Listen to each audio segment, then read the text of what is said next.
سینوں سے قرآن نکال لیا جائے گا. حافظ صبح اٹھیں گے تو انہیں ایک حرف بھی یاد نہیں ہوگا. حتیٰ کہ جو مصاحف کے اندر، کتابوں کے اندر قرآن مجید چھپا ہوا ہے، صبح کھولیں گے تو کسی ورقے پہ کوئی لفظ نہیں ملے گا، کوئی حرف نہیں ملے گا. کعبہ اٹھا لیا جائے گا، زلزلے ہوں گے، اللہ کا قہر و غضب ہوگا، خسف ہوگا، مسخ ہوگا، زمین میں لوگ دھنسا دیے جائیں گے، سورج مغرب سے طلوع ہوگا، دجال کا ظہور، ساری علامات اشراط الساعہ آپ سنتے ہیں. لیکن اس سے قبل اللہ تعالیٰ جل شانہ نے تنبیہات رکھی ہیں. ہے وہ عذاب ہی، لیکن عذاب استیصال کے معنی میں نہیں ہے. وہ جھنجھوڑنے کے لیے چھوٹے عذاب اللہ تعالیٰ لوگوں پر بھیجتا رہے گا تاکہ لوگ غافل نہ ہوں. ارشاد فرمایا قل هو القادر علی ان یبعث علیکم عذابا من فوقکم. اے حبیب آپ فرما دیجئے اللہ اس بات پہ قادر ہے کہ وہ تمہارے اوپر سے عذاب بھیجے.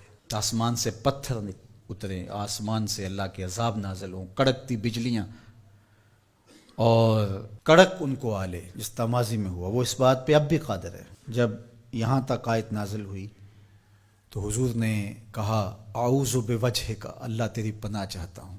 پھر اس کے بعد یہ کلمات نازل ہوئے او من تحت ارجلکم، یا تمہارے نیچے سے وہ عذاب پیدا کر دے، زلزلے آئیں، طوفان آئیں اور تم مٹا دیے جاؤ. حضور نے پھر عرض کی اعوذ بوجہک. تیسری بات او یلبسکم شیئا ویذیق بعضکم باس بعض، یا تمہیں گروہوں میں تقسیم کر دے اور تم ایک دوسرے کی سختی کو سہو، برداشت کرو، ایک دوسرے کی تکلیف تمہیں پہنچے.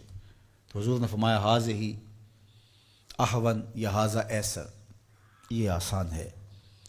تو تین طرح کے عذاب ہیں جو اس آیت کریمہ میں ذکر کیے گئے.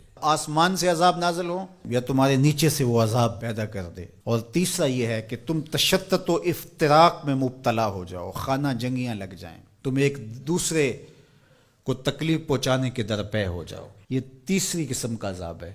اور مسجد اجابہ میں حضور نے جو 3 دعائیں مانگی تھیں اس میں تیسری دعا مانگنے سے روک دیا گیا، وہ یہی تھی. حضور مانگنا چاہتے تھے اللہ یہ امت فرقہ فرقہ نہ ہو، ٹکڑیوں میں نہ بٹے، یہ امت آپس میں ایک دوسرے کو توڑنے نہ لگ جائے، ایک دوسرے کے گریبان کو نہ نوچے.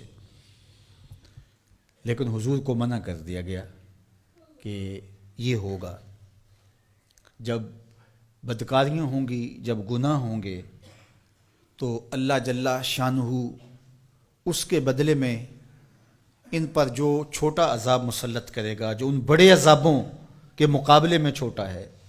علماء نے لکھا ہے، الزواجر میں بحث کی ہے صاحب زواجر نے کہ جو گناہ کو صغیرہ یا کبیرہ کہا جاتا ہے وہ بڑے کی نسبت سے صغیرہ کہا جاتا ہے.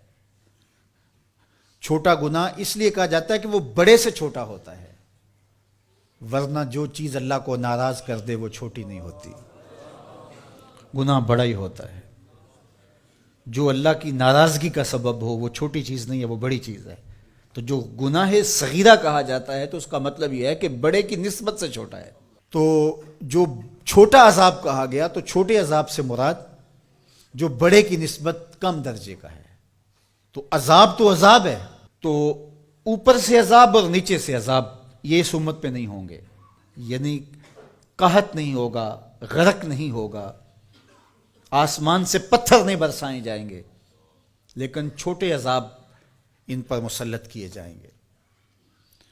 اور ان میں سے قرآن نے یہاں جس عذاب کا ذکر کیا کہ آپس میں تم الجھ پڑو گے، خانہ جنگیوں میں مبتلا ہو جاؤ گے، یہ تمہارے گناہوں کے سبب سے ہوگا.